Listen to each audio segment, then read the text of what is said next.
Hello, my friends. Welcome to another video. This April, in case you can't tell by my voice, I've just been getting beat up.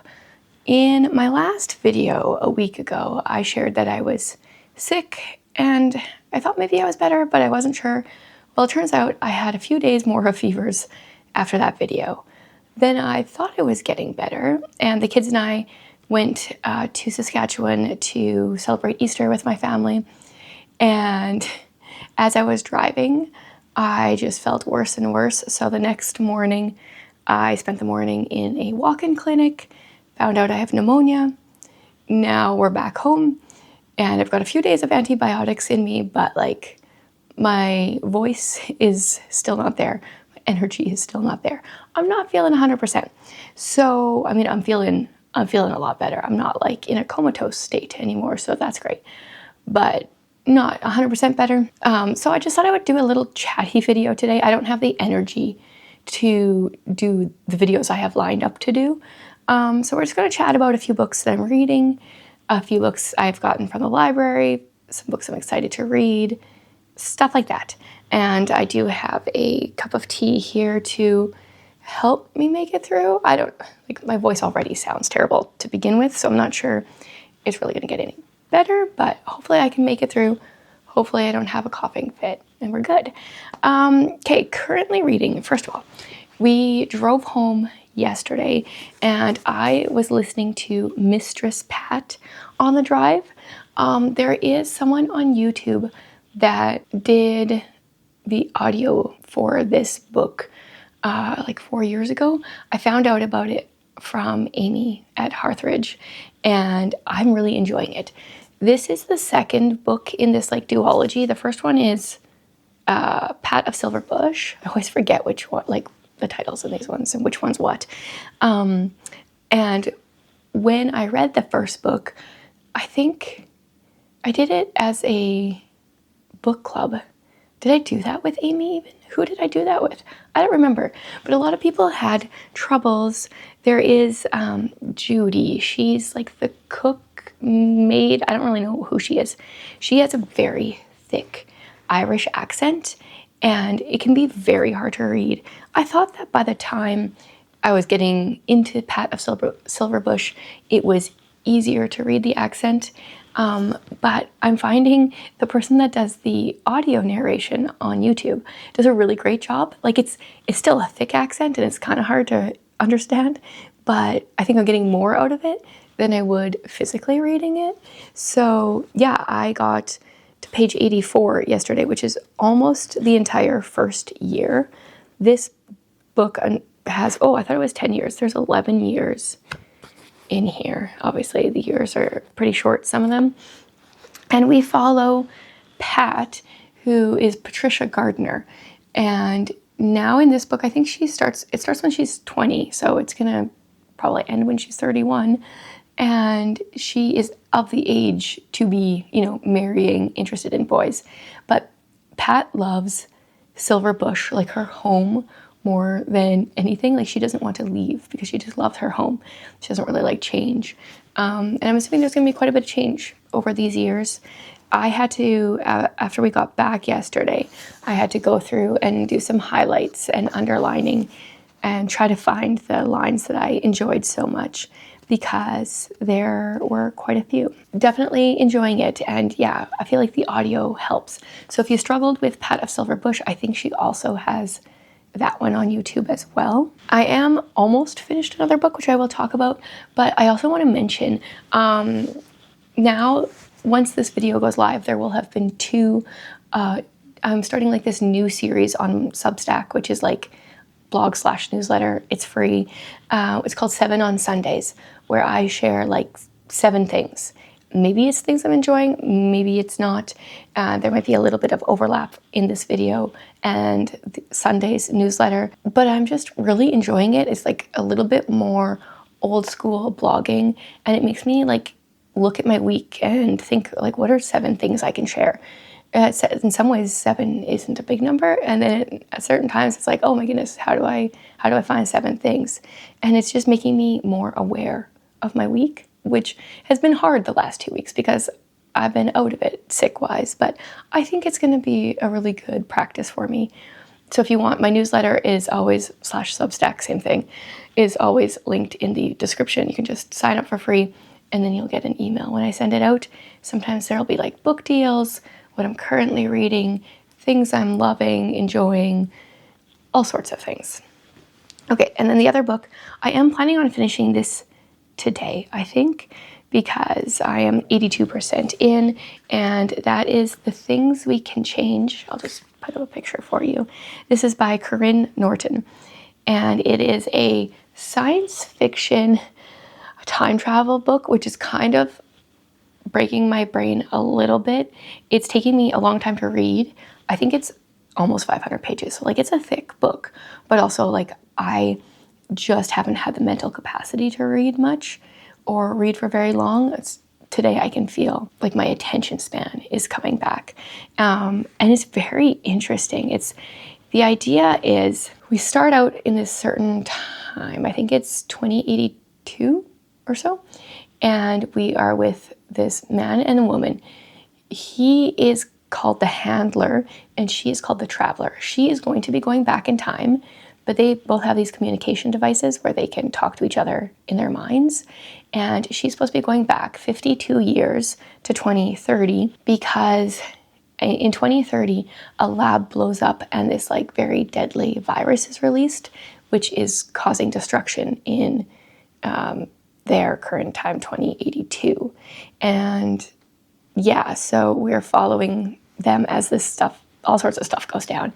And they talk quite a bit about like, you know, whether or not this changes things in the future and stuff like that. I feel like things make sense as to why things are the way they are.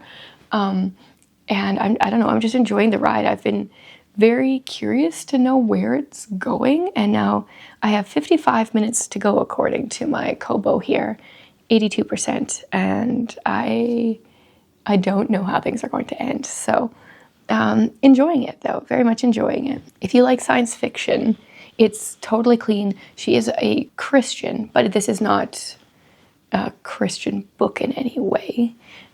So those are two very different books that I'm currently reading and enjoying. Okay, library haul. I shared these, some of these on Instagram. I don't know if I shared all of them. I don't know if they are all from the same time. I just have a bit of a build-up from the library. First of all, I have a Nicole Deese, Before I Called You Mine.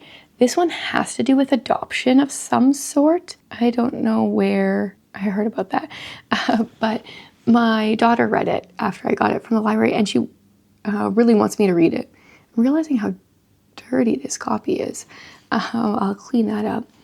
And yeah, Nicole Deese, I've decently enjoyed a couple of books that I've read by her so far. And if it's got the word adoption, you know, like that's a buzzword for me. So I'm going to be checking that out. I got this book out.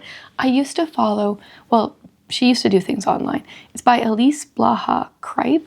This is Big Dreams, Daily Joys. She used to have a great Instagram account, and I think she blogged for like 15 years.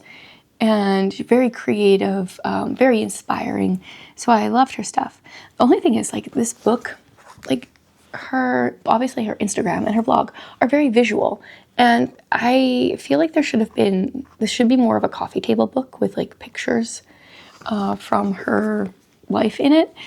Yeah, I don't know. This is about goals. Set goals, get things done, make time for what matters.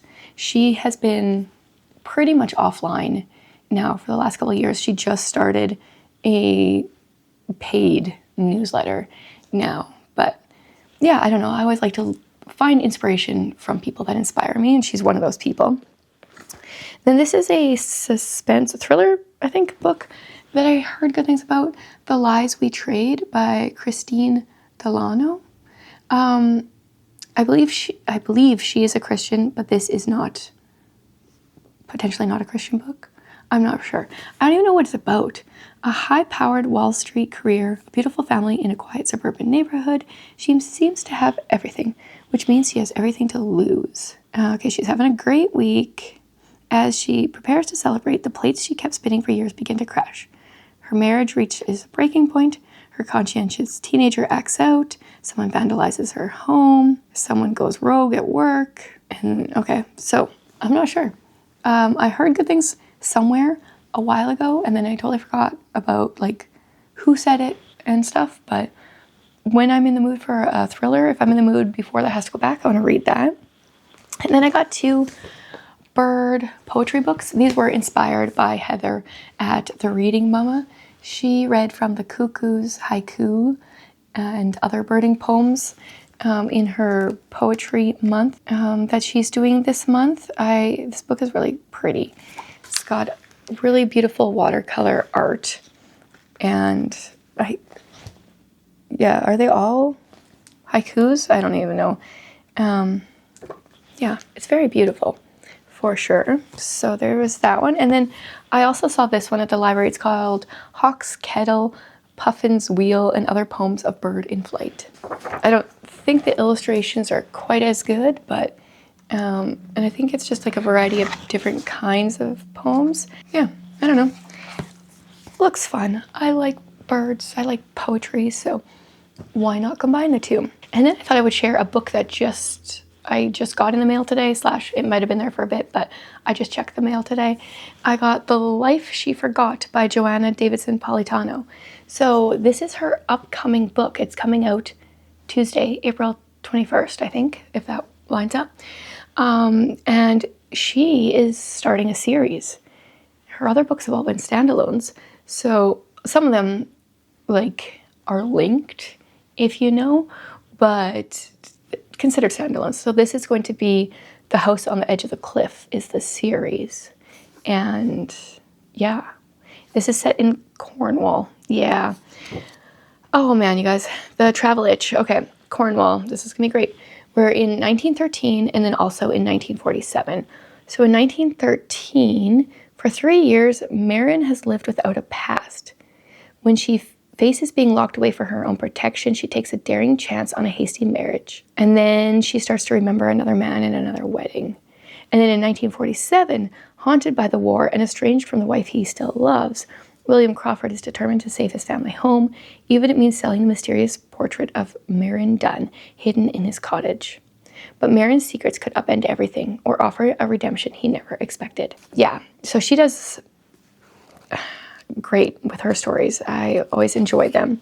But that actually reminds me too, in The Things We Can Change, what is a fascinating idea is when a traveler travels back in time, they lose all their memories.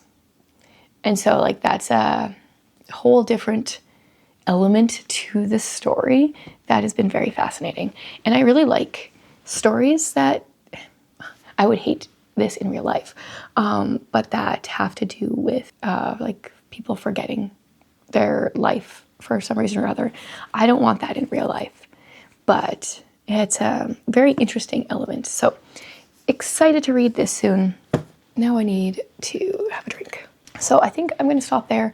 I don't want to push my throat too far. So just a little bit of what I'm reading, what I maybe will be reading soon, what I'm excited to read. Let me know, how have you guys been? I feel like I have been in another world the last couple of weeks with me being sick for 2 weeks here now. My kids were sick for a week before that, over a week before that. It's been a blur. So hopefully I can get back into my regular filming schedule after this, but we will see. I would love an update. What have you guys been up to? Hopefully your April has been better than mine, and hopefully I'll see you guys again soon.